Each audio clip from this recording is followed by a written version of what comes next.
I'm sober today.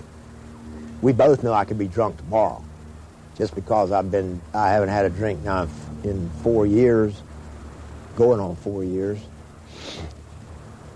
All it takes one drink, and that's the truth. There are men and women like that. You give me one drink, and I wouldn't get sober until they put me in jail, or I kill myself in my car, or ran out of money, or something.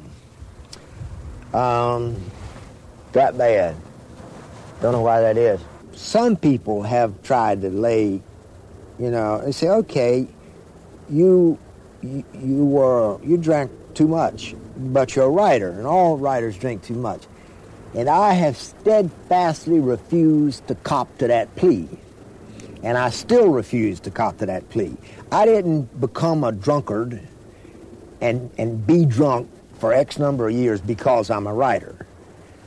I became a drunkard and drank solid for X number of years, just like every other drunk does. I drank too much.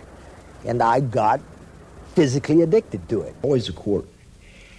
And I had one time a moment of grace in which I was allowed to see myself. Just see myself. And right off, I said, man, you're dying. And I have friends later on, they were saying, that's what we're all saying. We're saying to each other, it's death time for him. He's gone. I don't mean to sound holier than thou. God knows I'm not. But I'm out of it. I got out of it. And I was talking earlier about a moment of grace. You got to have lots of moments of grace and got to be really lucky. And you got to have a lot of people to help you. And you got to waste a lot of your money on doctors and sessions with shrinks and whatever.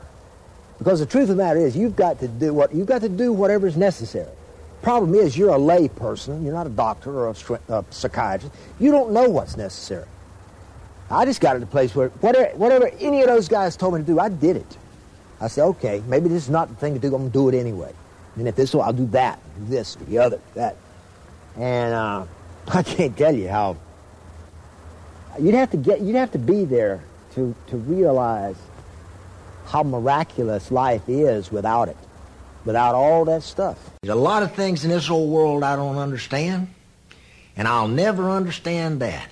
They taken and given you good money for something they known to be a lie.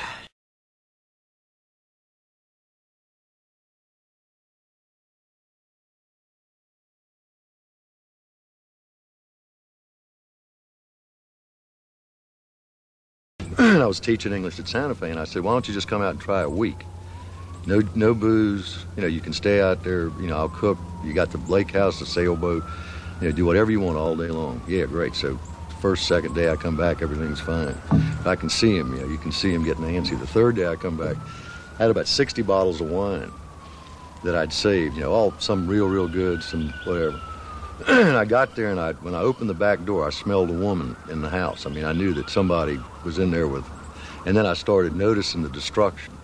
First, the cooking sherry had been completely blasted, and then there were about 30 bottles of open wine.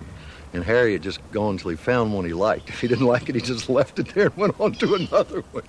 And he and this girl were out in the boat, naked, in the lake, where I lived with all these people around. I had to go get them in the thing. And the next morning when he woke up, he very sheepish, he said to me, I think you're going to have to take me home. And I said, good.